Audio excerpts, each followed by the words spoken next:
You're going to see the outlines and names of all the players here. So many cool features added to Codcaster over the past couple of months. Thank you, David Vonderar and Treyarch.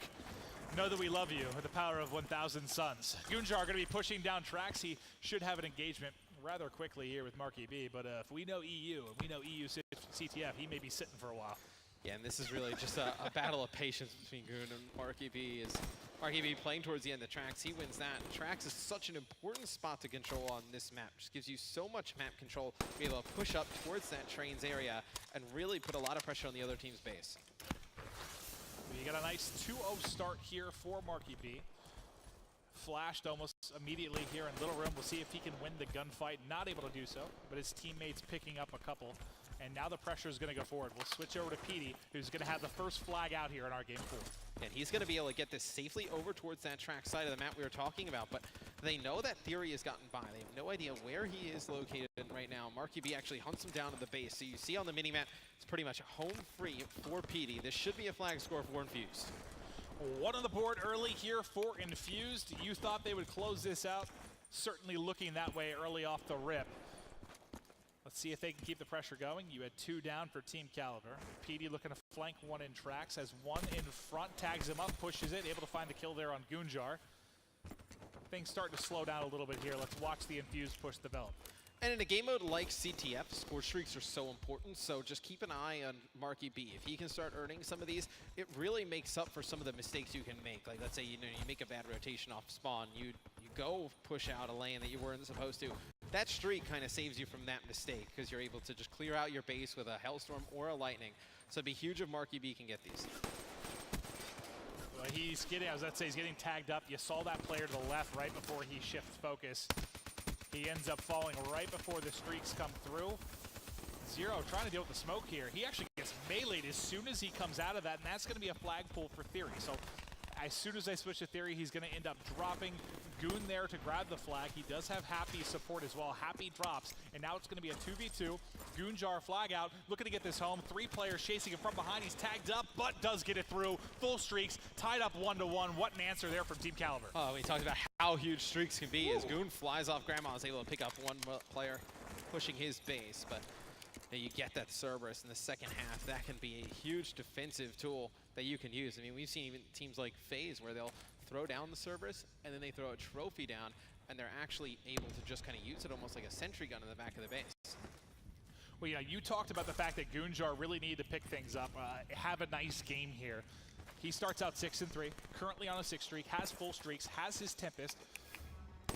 He did exactly what you wanted him to do, and now he's challenging the Infused Star and Zero on the back, not able to win that gunfight, and is going to lead to a PD flag pull here. He does have kinetic armor to work with, but as his teammates clear the base, there should be a second cap with 2 minutes left to go in the first half. Yeah, such a sneaky play from PD. So what happened there is his teammates played some base defense. PD just snuck around on the overextension, got into the TK base. As soon as his teammates picked up some kills at home, he pulls the flag. He's completely free to bring that all the way in for a score. Well, PD with a nice turn and burn on Goon. All right, so let's talk. We've got 3.5 minutes of action here, Matt. Pressure been pretty good from Infused so far. You got some streaks in from Goonjar. Well, what's kind of stood out to you the most, though? Outside of those 2 key factors, what are you maybe liking from either side? I would actually say what shocked me the most so far is just the pace of play from Infused. I mean, we talk about how slow EU CTF can be, and Infused has really been aggressive towards the TK side of the map, and I think it may have actually caught TK off guard. Well, I think a lot of times, too, Splice and Infuse can play the North American tempo more. It's really Millennium that we haven't seen do that. We'll see if that changes a bit now with Miracles coming in for Swanee. But Lightning and Hellstorm do end up coming in. Let's check and see if both of those were burned by Goon. I believe he's the only one to pull streaks. So yes, he does use the Lightning, he does use the Hellstorm. Let's see if he's able to make any kind of plays. He's just sort of playing defense at home. His teammates dropping on the other side. But let's actually switch to Cole. Say Cole is in a kind of one-on-one situation and maybe get a flag pull. And I tell you what, he pops his kinetic armor in that situation too, and Zero guns him down. So big kills there from Zero at home, stopping any TK offense. And with Goon wasting those streaks, it is not looking good for TK in the second half. He still has the Cerberus though. You might be in a position where you're going to have to use that offensively, where you would like to maybe use that a little bit more defensively if you have the edge. But not the scenario you find yourself in if you're Team Kaliber. Yeah, I mean, the Cerberus is not a great offensive score streak from the standpoint that it's very easy to be taken out, right? I mean, you just throw some EMPs at it, and you're able to take it out with ease. It's really great on the defensive side of things, where you put it in one position, you throw some trophies around, and you use it almost like a sentry gun. So at the end of the first half, it's going to be Infused up 1 flag. So Infused trying to close this series out against TK. Huge in terms of who gets a 1 or 2 seed in the group. And remember, Infused coming into this up 2-1, and I mean, really, everything kind of turned in that round 11, right? The series could look so different. The Team Kaliber been able to close that out. Now they're up against the wall here, have to clutch up. Let's actually switch focus. Let's go over to Team Kaliber for a little bit. Let's see what they can do off the opening break. And I tell you what, we talked a little bit in the pregame where we needed a good game out of Goon, and he's been playing very well. I mean, he gets those streaks, you know, he gets a lightning, and Hellstorm uses them in that first half. Now drops the Cerberus here in the second half. It's really just been that TK has just let one player from Infused consistently sneak into their base and make these plays. And look, PD again, he grabs the flag, pops his kinetic, gets by the Cerberus, and almost gets away. Where did that come from? Fantastic nade by Colchan from the mid lane. Oh, Cole goes up over that mid wall. Simtex finds it, but they're still pushing forward. We'll switch over to Urban, who does have the flag, has some help at home, but Goonjar, the Tempest is going to change. Goonjar making the place, and now Colchan has grabbed it for Team Kaliber. Maybe the tying cap coming in. They still have a 2v1 advantage. Scythe is out, have to find the kill. This could be a score in a tie game. That looks to be the case as long as he can round the edge. And we've got ourselves a tie game of 4 to go here in the second half. Oh, and TK needed to score that flag because they use a ton of utility there, maybe. I mean, you saw Tempest come out, you see Scythe come out. Just a lot used there by Team Kaliber. They don't end up with that flag. It could be GG's, but they're able to score it. Now you see it's going to be tied, and it's going to be Happy still with that Scythe out, trying to push down tracks. All right, well, let's take a look kind of at mid-map now. You can see everyone kind of trying to get a feeling here, try to get forward. No one really in a good position to put pressure, but more of the map sort of controlled by TK right now. So you got to feel pretty good about that, well, until that kill comes in for PD at least, and he's able to sneak away to Little Room. Finally, he does get cleaned up. 3 up now for either side. Make it 2 now for Infused, as Happy is going to find a kill with that RK5. So you've used your Cerberus. I don't believe we have a whole lot of utility left on either side. Theory has what? Heatwave? Let's check the other side. Urban's going to have Heatwave as well. And then Marky B is going to have your Psychosis. So some things to work with for Infused, but neither team Here in the second half, it's just Infused has not been as aggressive.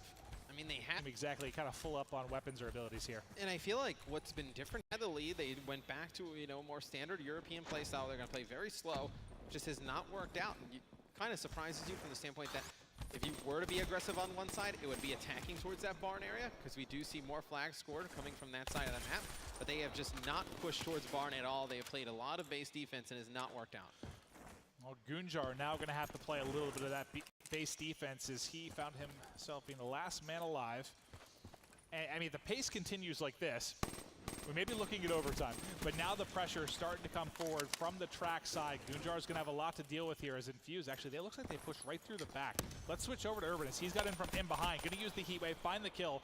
Probably going to get the flagpole. He spawns them back alley. So a bit of a kind of a split control here for Infused. The question is, can he get it out? Is he going to check his back? Shots come in from both sides. The return should be good to come in. Colchan picks up 2. That's now 3 down for Infused. Yeah, he had PD there with him, and if PD actually takes out Colchan in that situation, that's probably a score for Infused. But big plays from Happy and Colchan stop that flag from going in on the TK side. And now you see Happy in the Infused base trying to make a play. You see, this is where he could really utilize that movement. Wow, he used the movement great. The shot's just a little bit off. I actually like kind of the challenge he made there. Just not able to win the gunfight. We're now winding down to the final 90 seconds here of Game 4. If Infused can take this, they will close out the first match of their group, and this is the 1 versus the 2, remember.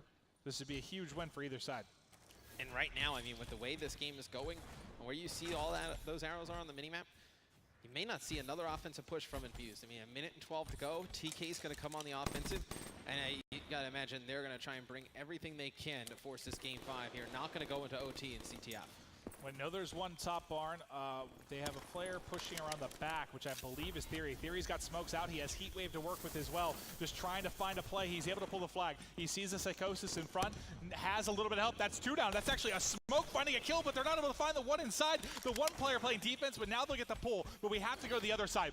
Zero has overextended. Is he able to get through and get a flag out? I think that he was just spotted by Gunjar. Is Gunjar able to find the kill? He's getting shots in. He's able to tag him up, gets him on the cross. There he's able to shut it down. We'll get back to the flag carrier now, and Happy, they might be able to close this out. 30 seconds left. It's going to be 3-2 advantage TK in the closing moments. Yeah, and the guys on Infused try and go on the overextension. With 0 dies, they don't even look to pick up that kill on Gunjar. They're just kind of mainlining towards the flag, and it does not work out. And it looks like TK, barring something crazy happening here, should be able to hold on and force this game 5. Well, there's 2 players left for Infused. They have to make all the plays. It's now on Urban. He doesn't have enough time to get it across map, and that's going to be it. It's Infused clutching up maps 2 and 3, but game 4 is all TK. And it's going to be a game 5 search and destroy. We're going to see